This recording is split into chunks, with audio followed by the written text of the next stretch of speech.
Hello friends, welcome to Bindu Dadwal Chemistry Lessons. Our topic for today is the D and F block elements. We've already done P block elements, S block elements we did in class 11th. So D and F block elements in the periodic table, their location, the D block elements, also called transition elements, are located in between the S block elements and the P block elements. So group 1 and group 2 here belong to S block elements because last electron enters the S subshell. In D block elements, these are the 4 D series. In the D block elements, the last electron enters the D subshell. And there are 10 such groups. After the D block comes the P block, where the last electron enters the P subshell.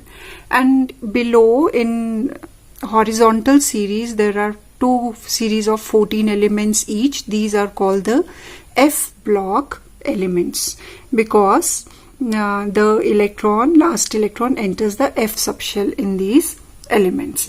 The elements where the last electron enters the 4F subshell are called lanthanoids because they follow lanthanum in the series. After lanthanum, the next element is an F block element. So all the 14 elements which follow lanthanum are called lanthanoids. Similarly, the 14 elements in which the last electron enters the F subshell, 5F subshell, and they follow actinium in the periodic table. So these are called actinoids. One first transition series is here the electron enters the 3D subshell. So this series is also called the 3D series.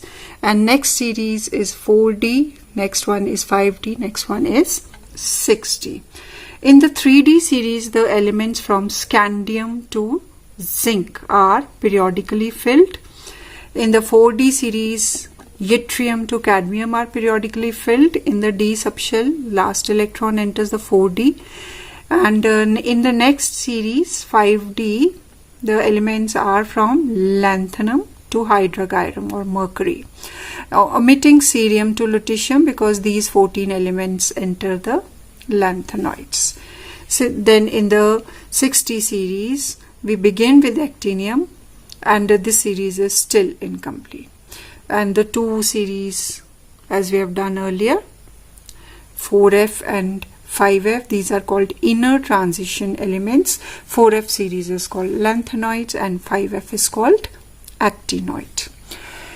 Definition of transition element. A transition element is defined as an element which has incompletely filled d orbital in its ground state or in any one of its oxidation state.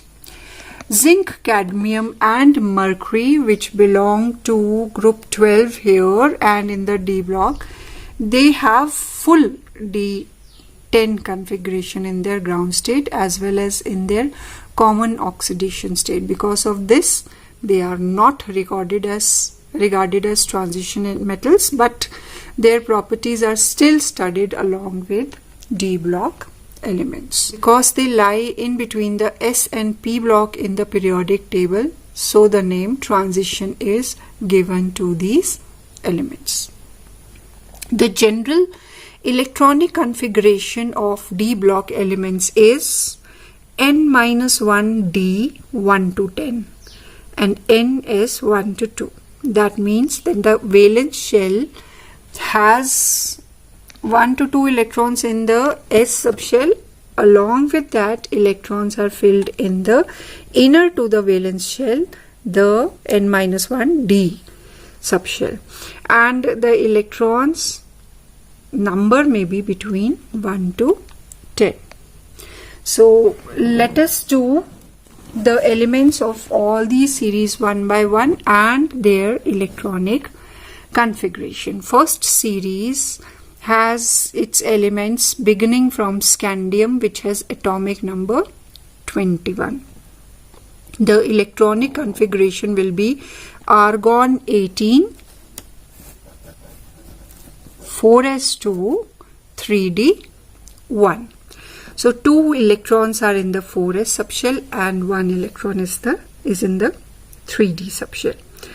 Now in case of scandium, the energy of 4s is lower than that of 3d, so 2 electrons are filled first in 4s and then the energy of 3d becomes less, so electron enters the 3d subshell. Similarly, titanium atomic number 22, the electron will enter in the 3d, 4s2 and 3d2. Argon 18, 4s2 and 3d2. So there are 2 electrons in the d subshell. In vanadium, atomic number is 23. So configuration will be argon 18, 4s2, 3d3. 18 plus 2, 20 plus 3, 23. In case of chromium, there is an exception. Instead of configuration being 4s2, 3d4, the configuration is 4s1, 3d5. This is because the half-filled d subshell is more stable, and to acquire that stability, 1 electron from 4s orbital will the 3d subshell so that the configuration becomes stable. So configuration of chromium is 4s1, 3d5. In manganese, d remains stable with half-filled configuration and the electron enters the 4s. So the configuration of manganese is 4s2, 3d5. For iron, 26, 4s2, 3d6. For cobalt, 27, 4s2, 3d7. For nickel, 28, 4s2, 3d8. Again, in copper, there is an exception. Let's round this up. In copper, there is exception because instead of 4s2, 3d9, the configuration is 4s1, 3d10. The reason is the same. Fully filled configuration of D is more stable. To acquire this configuration, electron from 4s will enter the 3d and make it complete. In case of zinc, the configuration is 4s2, 3d10. As in the second series, the elements are yttrium, atomic number 39, zirconium 40. So yttrium 39, the configuration will be krypton 36 and 5s2, 4d1. For zirconium, it's krypton 5s2, 4d2. For niobium, it is 5s1, 4d4. So D has lesser energy than 5s, so electron will prefer to go in the D subshell. In case of molybdenum 42, configuration will be 5s1, 4d5. Technetium 43, 5s1, 4d6. Ruthenium 44, 5s1, 4d7. Rhodium 5s1, 4d8. Palladium 46, 5s0, 4d10. You can see that the energy of D subshell is lesser than that of 5s, so electrons will prefer to fill 4d than go to 5s. So configuration of palladium is 5s0, 4d10. For silver, it's 5s1, 4d10, and for cadmium, it's 5s2, 4d10. In the third series, we have elements. First element is lanthanum with atomic number 57, 54, xenon 54, and 6s2 and 5d1. After this, the energy of 4f subshell becomes lesser than that of 5d, so next electron will enter in the F block, 4f subshell. So elements from atomic number 58 to 71 will be there in the 4f subshell, and so in the 4f series, and thereafter the next electron will enter in 5d when the atomic number is 72 for hafnium. So for hafnium, the configuration is 6s2, 5d2. For tantalum 73, 6s2 5d3. For tungsten 74, 6s2 5d4. For rhenium 75, it's 6s2 5d5. For osmium 76, 6s2 5d6. For iridium it's 6s2 5d7. For platinum 6s1 5d9. For gold it's 79, 6s1 5d10. And for hydrargyrum or mercury it's 6s2 5d10. The fourth series, the first element is actinium with atomic number 89 and configuration is radon 7s2 61. Then next 14 elements enter the 5f series and are called actinoids because they follow actinium. Thereafter the element with atomic number 104, rutherfordium, is included in the fourth series of D block elements, and the configuration is 7s2 62. For dubnium 105, it's 7s2 63. For seaborgium 106, 7s2 64. For borium 107, it's 7s2 65. For hafnium it's 108, 7s2 66. For meitnerium 109, 7s2 67.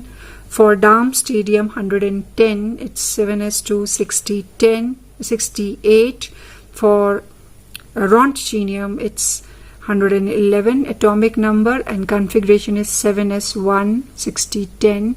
And yunbeium 112 is also known as copernicium, named after Copernicus, and its configuration is 7s2 6010. So all these elements have partly filled d orbitals, so they exhibit characteristic properties such as these elements can show variety of oxidation states, they show colored ions, and they can also make complexes. So the elements marked with the orange circles, zinc, cadmium and mercury, these have completely filled d subshells, so they are not regarded as transition elements. Because of presence of unpaired electrons in their subshells, these elements show paramagnetic behavior. General characteristics of transition elements. Nearly all the transition elements have typical metallic properties: high tensile strength, ductility, malleability, high thermal and electrical conductivity, and metallic luster. Except mercury, which is a liquid at room temperature, other transition elements have typical metallic structures. They have high melting and boiling points and have higher heats of vaporization than non-transition elements.